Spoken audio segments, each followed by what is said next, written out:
शक्ति को नमन। Channel 24 plus news के खास विशेष हमें अच्छी जानकारी देने वाला, हमें अच्छे इंसानियत के जो गुण बताने वाला और एक अच्छा विश्व बनाने वाला, वसुधैव कुटुंबकम की बात करने वाला, हमें लाइफ स्टाइल के बारे में बताने वाला और हमारे चरित्र निर्माण की बातें बताने वाला, व्यक्तित्व विकास की बातें करने वाला, धर्म दर्शन और विज्ञान के बारे में बहुत से नए नए तथ्य देने वाला, होलिस्टिक हेल्थ के बारे में बताने वाला पुनरुत्थान कार्यक्रम में आपका हार्दिक स्वागत है, अभिनंदन है, सत्कार है। पुनरुत्थान कार्यक्रम में हम प्रतिदिन नए नए विषयों के साथ में प्रवेश करते हैं। हर विषय के अंदर सागर सी गहराई होती है, पर्वत सी ऊंचाई होती है और हर विषय को सांगो पांग बनाया जाता है, होलिस्टिक बनाया जाता है, उसको शोध परख बनाया जाता है ताकि हर उम्र के वर्ग के व्यक्ति को संस्कार मिल सके। इसी क्रम के अंदर आज का हमारा एक बहुत बड़ा सामाजिक विषय हम आपके सामने लेकर के प्रस्तुत हो रहे हैं। आज हमारा विषय है परोपकार की महिमा। भाई और बहनों, दर्शकगण, श्रोतागण, सारे धार्मिक ग्रंथों को उठाकर देख लीजिए, पूरे विश्व के धार्मिक ग्रंथों को उठाकर देख लीजिए, वहां पर परोपकार की महिमा गाई गई है, क्योंकि परोपकार से इस सृष्टि के अंदर संतुलन होता है। परोपकार का अर्थ होता है पर प्लस उपकार, दूसरे का उपकार करना, भलाई करना, मदद करना, टू हेल्प अदर्स और दूसरे के काम आना परोपकार कहते हैं। देखिए, दो तरह की चीज होती है, एक तो होता है स्वार्थ, एक होता है परोपकार, जिसको परार्थ भी कहा जाता है। स्वार्थ किसके लिए कहा जाता है कि अपने शरीर के लिए कार्य करना, अपने शरीर को मदद देना या अपने परिवार के सदस्यों को मदद देना, उनका भरण पोषण करना, ये सारा स्वार्थ में आता है। क्योंकि परिवार जो है वह व्यक्ति स्वयं क्रिएट करता है, उस परिवार का अंग होता है, परिवार भी उसको हेल्प देते हैं, उसको भी परिवार को हेल्प देनी होती है। इसीलिए वहां पर गिव एंड टेक का होता है, यानी परिवार की सहायता करना एक कर्तव्य की रूप आता है, एक ड्यूटी के रूप में आता है। लेकिन परोपकार होता है वह जो है दूसरे का उपकार करना, ये विलिंगली होता है। जरूरी नहीं है कि हर व्यक्ति दूसरे का उपकार करे, दूसरे की भलाई करे। जो लोग स्वार्थ की चेतना से ऊपर उठे हुए होते हैं वो लोग परोपकार करते हैं। तीन तरह की चेतनाएं होती है मनुष्य की। पहले होती है स्वार्थ की चेतना। स्वार्थ की चेतना वाला व्यक्ति इंद्रिय सुख में रहता है, पांच इंद्रियों के सुख में लुप्त रहता है। घर है, परिवार है, ऐश है, आराम है, घूमना है, फिरना है, धन है, दौलत है, घर है, पद है और प्रतिष्ठा है। और वह यह सोचता है कि मैंने पिया, मेरे बैल ने पिया, कुआ ढहे तो ढहे, यानी ये स्वार्थ की भावना होती है। स्वार्थ के घेरे से व्यक्ति बाहर नहीं निकलता है। लेकिन जो परोपकार करता है वो परार्थ की चेतना के अंदर चला जाता है। परार्थ की चेतना में live and let others live, मैं भी जीऊं और दूसरे को भी जीने दूं। तब हमारा दृष्टिकोण बनता है कि हम अपने परिवार से थोड़ा बाहर निकलें, बाहर निकल के पड़ोसी की मदद करें, समाज की मदद करें, अभावग्रस्त लोगों की मदद करें, लूले, लंगड़े, अपाहिज, मूक, बधिर, अनाथ, जो लोग जिनके पास साधन नहीं है, जो साधनहीन हैं, उन लोगों की मदद करना परोपकार कहलाता है। और पर तीसरी जो हमारी चेतना होती है वो परमार्थ की चेतना होती है।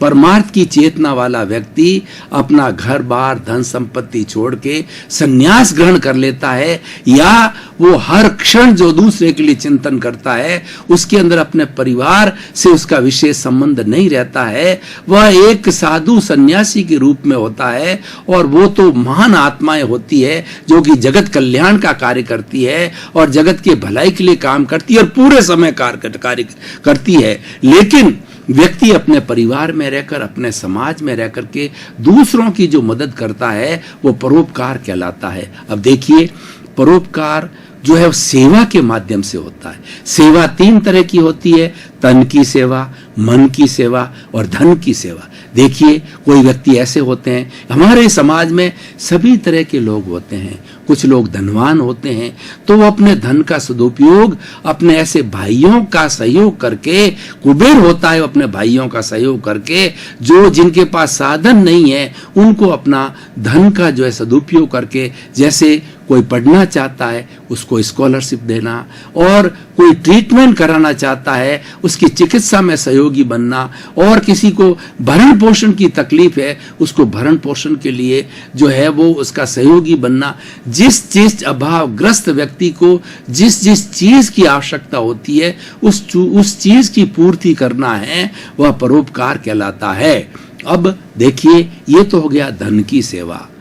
तन की सेवा क्या होती है? कई लोग ऐसे होते हैं जिनके पास धन नहीं होता है लेकिन प्रचुर मात्रा के अंदर समय होता है, जैसे कि 60+ के लोग जो कि वरिष्ठ नागरिक होते हैं और सांसारिक जिम्मेवारियों से वो मुक्त हो जाते हैं, उनके पास समय होता है, तो वो परोपकार कैसे कर सकते हैं? उनकी इच्छा के अनुसार किसी भी मंदिर में जाकर, किसी भी संस्था में जाकर, किसी लोगों के बीच के अंदर जाकर के, और वो अपना समय डिवोट करते हैं। मदर टेरेसा जो है एक सेवा की प्रतिमूर्ति थी, वो रोगियों की सेवा करती थी, रुग्ण की सेवा की करती थी, और जो कुष्ठ रोग के रोगी थे उनकी सेवा करती थी।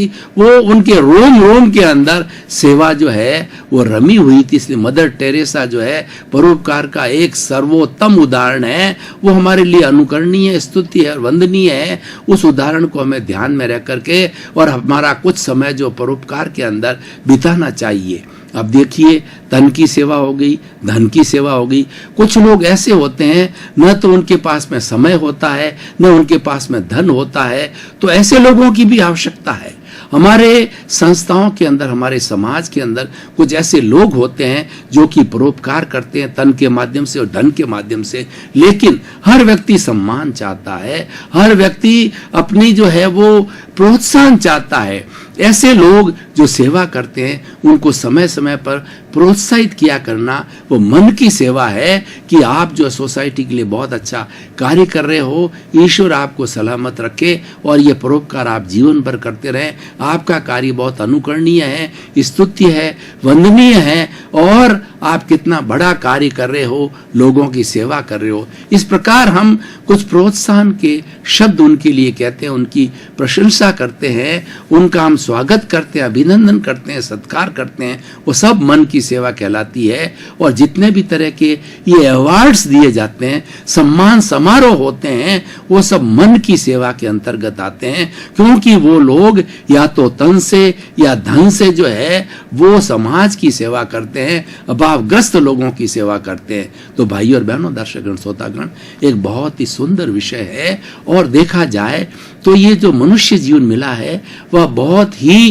एक सर्वोत्तम जीवन है। इस जीवन के अंदर हमें केवल स्वार्थ के क्षेत्र में नहीं रहना चाहिए।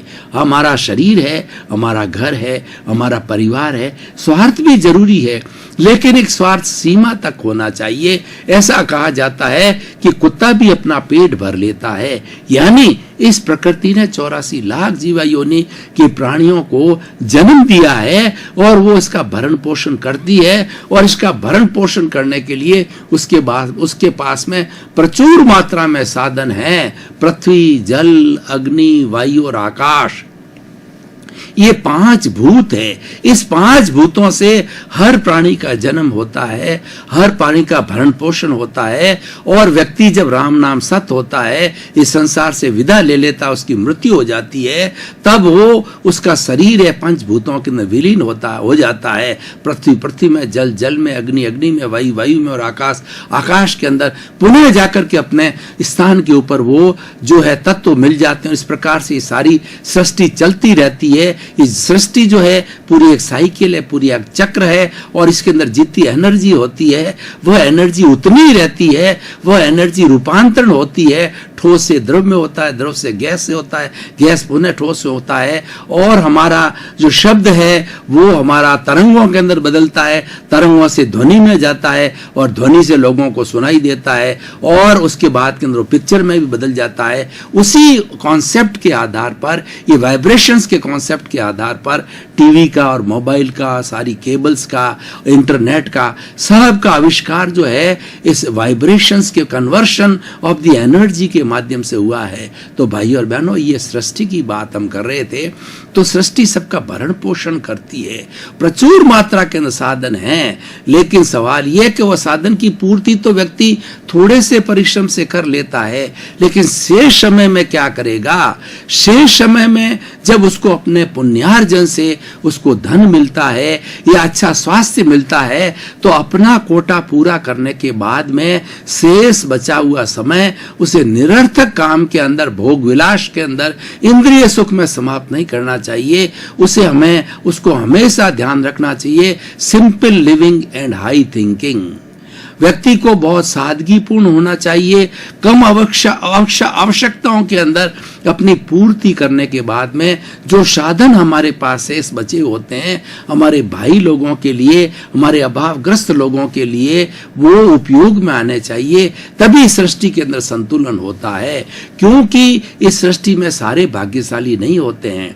कुछ कुबेर होते हैं जिनके पास के अंदर अथाह संपत्ति होती है, कुछ बेचारे ऐसे होते हैं जो रैन बसेरा में रहते हैं, 2 जून की जिनको रोटी नहीं मिलती। हालांकि ये सब कुछ अपने अपने पूर्व अर्जित कर्मों के अनुसार होता है, किसी का दोष नहीं है। लेकिन प्रश्न ये है, हम समाज के अंदर जी रहे हैं और समाज के अंदर महात्मा गांधी के बताए हुए सर्वोदय के सिद्धांत को लागू करना चाहते हैं कि सबको समान अधिकार प्राप्त हो। अपने अपने कर्मों की बात अलग है, वो तो नियत है, वो तो होगा, लेकिन हम क्या कंट्रीब्यूट कर सकते हैं अपने पुरुषार्थ के माध्यम से, अपने सेवा के माध्यम से, वह परोपकार के माध्यम से होता है। आज देखिए कि ये परोपकार के माध्यम से सहकारिता का कॉन्सेप्ट आया, ट्रस्टीशिप का कॉन्सेप्ट आया कि इस हिंदुस्तान की जितनी प्रॉपर्टी है उसमें हम सब भागीदार हैं।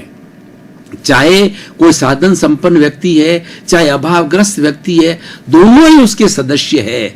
तो साधन संपन्न तो अपना हर कार्य को आसानी से कर लेगा, जो अभावग्रस्त है उनको बराबर लाने के लिए, उन सबका उत्थान करने के लिए, उनको समान जो है अवसर प्रदान करने के लिए हमें सहायता करनी पड़ती है। उदाहरण के लिए देखिए, बच्चा बहुत इंटेलिजेंट है, लेकिन उसके पेरेंट्स के पास के अंदर इतना आर्थिक स्थिति उसकी सुदृढ़ नहीं है कि उसको अच्छा इंजीनियर बना सके, डॉक्टर बना सके, आईएएस बना सके, आईपीएस बना सके। बच्चे में योग्यता है, लेकिन वो आर्थिक दृष्टि से कमजोर होने के कारण नहीं हो सकता। ऐसे समय के अंदर ये परोपकार की भावना लागू होती है। हम उसको आर्थिक दृष्टि से सहयोग दें, जो कि हमारे पास में सरप्लस साधन है, तो वह उस अर्थ का उपयोग करके और अपनी इंटेलिजेंसी का उपयोग करके, पुस्तकें खरीद करके, फीस भर करके और पढ़ने के साधन जुटा करके, वह कोचिंग क्लास के अंदर जा करके, वो इस तरीके से अच्छी अच्छी मैगजीन्स ला करके और अच्छी अच्छी जो है वो कई तरह गोष्ठियों में वह हाजिर होकर के, इन सब के लिए अर्थ की आवश्यकता होती है। वह व्यक्ति जो है वो अपने गंतव्य को प्राप्त कर सकता है, अपना जो लक्ष्य को प्राप्त कर सकता है। अब देखिए, सेवा का माध्यम जो है, हम अगर चिकित्सालय में जावें, हॉस्पिटल में जावें, तो वहां पर सेवा का बहुत बड़ा महत्व होता है। हॉस्पिटल के अंदर व्यक्ति वही जाता जो रुग्ण होता है, वह बीमार होता है। बीमारी छोटी भी हो सकती है, बड़ी भी हो सकती है, छोटी अवधि तक भी हो सकती है, लंबी अवधि तक भी होती है। उस बीमार व्यक्ति को, जो कि साधन संपन्न नहीं है, उसको अगर कोई व्यक्ति दवाई देता है, भोजन देता है, उसका ऑपरेशन कराता है और उसके लिए जो है वो कई तरह की टेस्टिंग करवाता है, ये सारा परोपकार का कार्य, सेवा का कार्य है। देखिए, बड़े स्तर पर हम परोपकार की बात करें, मान लीजिए कि किसी भी गांव के अंदर, शहर के अंदर सुनामी आ गया, वहां हैवी फ्लडिंग हो गई, वहां अतिवृष्टि हो गई, वहां अनावृष्टि हो गई, तो ऐसे समय में एक समूह, समाज का एक समूह तकलीफ में आ जाता है तो उस समय में समाज के दूसरे लोग जो कि साधन संपन्न हैं या अच्छी स्थिति के अंदर है, दूसरे प्रांत के लोग, तो उन प्रांतों को, उस प्रांत के लोगों को,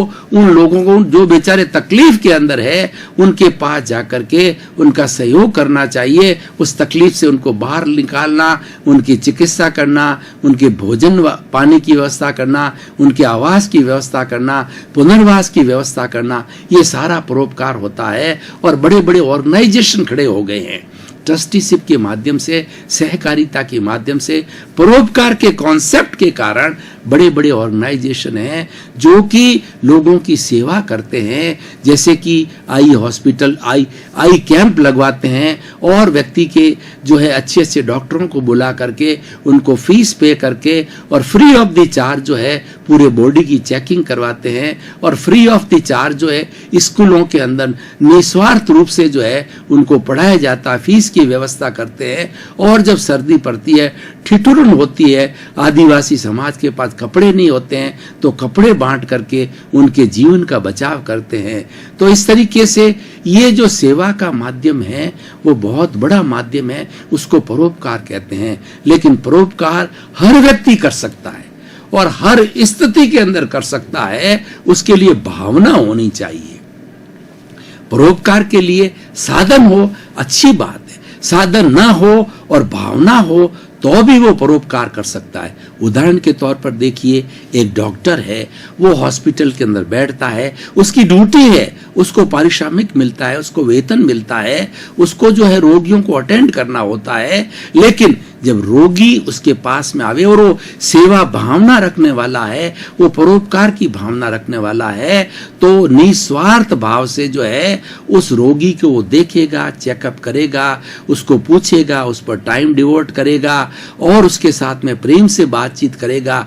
जब डॉक्टर के पास के अंदर रोगी चला जाता है और डॉक्टर बड़ी प्रेम के साथ के अंदर उसे वार्तालाप करता है तो आधी बीमारी दूर हो जाती है। और वो मनोवैज्ञानिक तरीके से अगर सेवा भावना के रूप में काम करता है तो वो 75% जो है रोगी ठीक हो जाता है। उसको साथ साथ के अंदर पॉजिटिव थिंकिंग भी देता है कि भाई साहब, बहन जी, माता जी, आपके कोई रोग नहीं है, आपके ज्यादा मानसिक जो है आप कमजोरी महसूस कर रहे हो, ये थोड़ी सी दवाई ले लो, आप बिल्कुल ठीक हो जाओगे। तो डॉक्टर की कही हुई बात जो है मरीज तुरंत जो अडॉप्ट कर लेता है।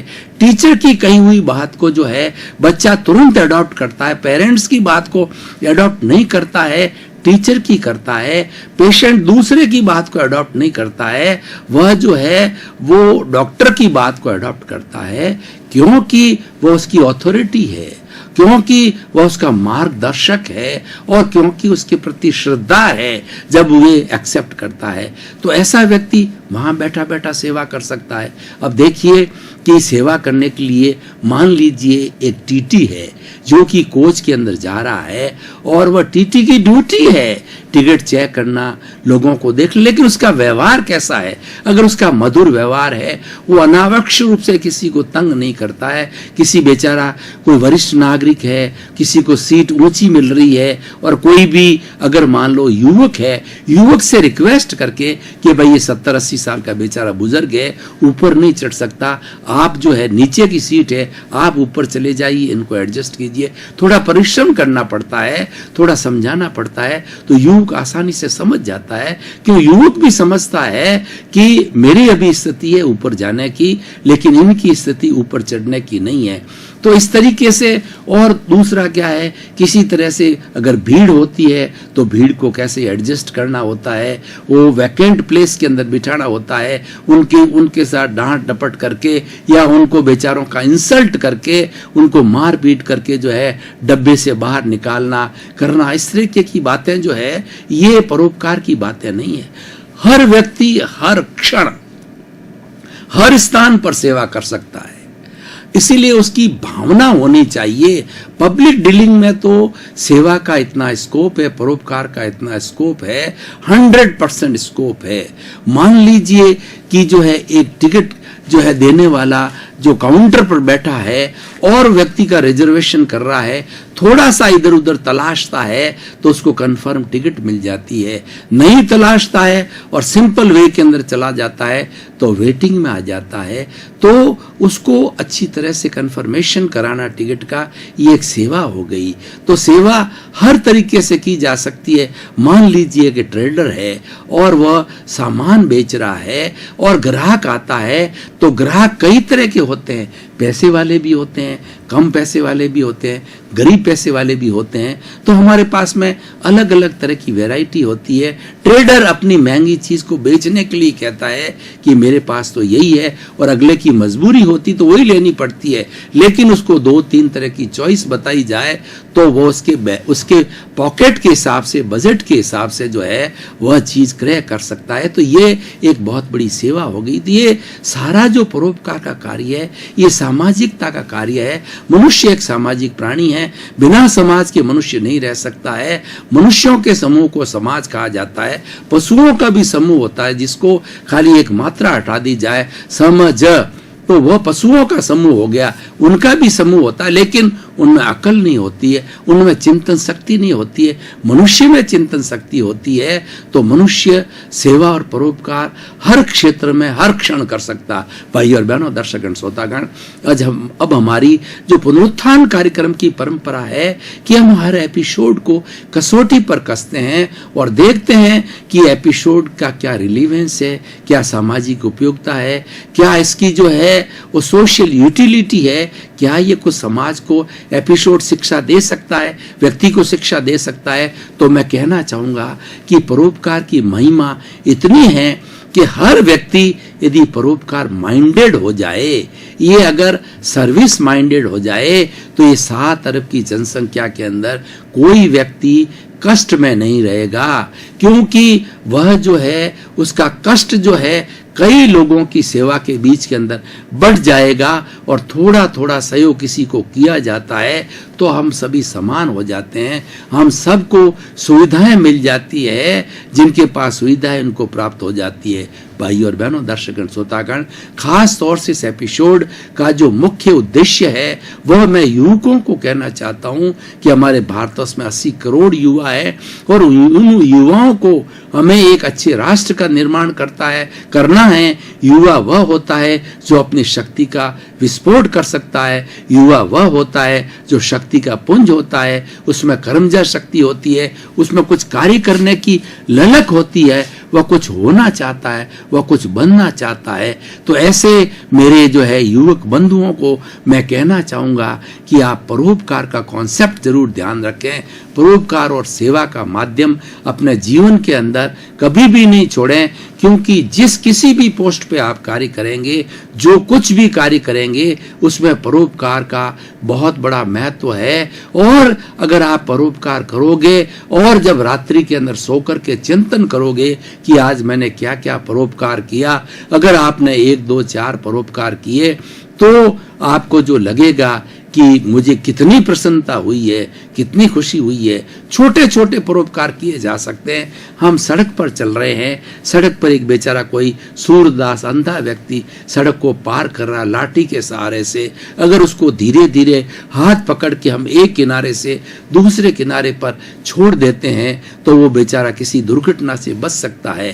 कोई भी बेचारा घुटनों का मरीज है और वो बीमार व्यक्ति है, या वो जो है वो स्टेयर केस के ऊपर नहीं चढ़ सकता रेलवे की, उसके पास में लगेज है, अगर हम युवा हैं उस लगेज को थोड़ा लेकर के और हम उनको पार करवा देते हैं, ये सारा सेवा के अकाउंट के अंदर जाता है। भाई और बहनों, दर्शकगण, श्रोतागण, हम अपने माता पिता की सेवा करते हैं, ये बहुत बड़ी बात है, ये भी करना चाहिए ये, लेकिन ये हमारा नैतिक दायित्व है, क्योंकि माता पिता ने हमें जन्म दिया है तो हमें उनकी सेवा करनी चाहिए। ये हमारा जो एक सामाजिक दायित्व है, ये पारिवारिक दायित्व है, लेकिन हम परिवार के अतिरिक्त करते हैं। What we contribute the society that comes under the service, and when we render that service for the others is known as the परोपकार। पर प्लस उपकार, दूसरे का उपकार करना। और परोपकार की महिमा, ऐसा कोई धार्मिक ग्रंथ नहीं है जिसके अंदर परोपकार की महिमा नहीं गाई गई है, क्योंकि जहाँ परोपकार नहीं है वहां पर एक स्वस्थ समाज की संरचना नहीं हो सकती है, क्योंकि समाज में सभी तरह के लोग होते हैं। कुछ लोगों के पास में बहुत अधिक साधन होते हैं, धन होता है, व्यवस्था होती है, और बहुत से ऐसे लोग भी होते हैं जिनके पास में सब चीजों का अभाव रहता है। रोटी, कपड़ा, मकान, शिक्षा, चिकित्सा, सब चीज का अभाव रहता है। किसी की बड़ी फैमिली होती है लेकिन उसकी आर्थिक दृष्टि इतनी कमजोर होती है कि सबका पालन पोषण नहीं कर सकते, सबको पढ़ा नहीं सकते। मैं आपको उदाहरण देना चाहता हूं कि बाबा साहेब अंबेडकर, जो कि भारत रत्न है, और उन्होंने जो हमारा संविधान लिखा, संविधान समिति के वो अध्यक्ष थे और वो बड़े विद्वान थे। उनके 14 भाई बहन थे, लेकिन उनके माता पिता की मृत्यु सभी भाइयों के जो जन्म देने के तुरंत बाद की हो गई, यानी सभी बहुत छोटे छोटे बच्चे थे। भाइयों और बहनों, दर्शकगण, श्रोतागण, आपका बहुत बहुत धन्यवाद। आप पुनरुत्थान कार्यक्रम देखते रहिए। पुनरुत्थान कार्यक्रम के अंदर हमारे व्यवहारिक जगत के और हमारे निश्चय जगत के, धर्म दर्शन के, समाज के सभी तरह की बातों का सांगोपांग विवेचन किया जाता है, क्योंकि हमारा उद्देश्य है सर्वे भवन्तु सुखिनः सर्वे भवन्तु निरामया। इस जगत के समस्त जीवों का कल्याण हो, सभी जीवों को सुख मिले, शांति मिले, आनंद मिले और मुक्ति मिले। इसी क्रम के अंदर आपका जीवन आनंदमय हो, मंगलमय हो, और आप शतायु होकर के खूब समाज का परोपकार करके अपने जीवन को धन्य करें। आपके प्रति मंगल भाव।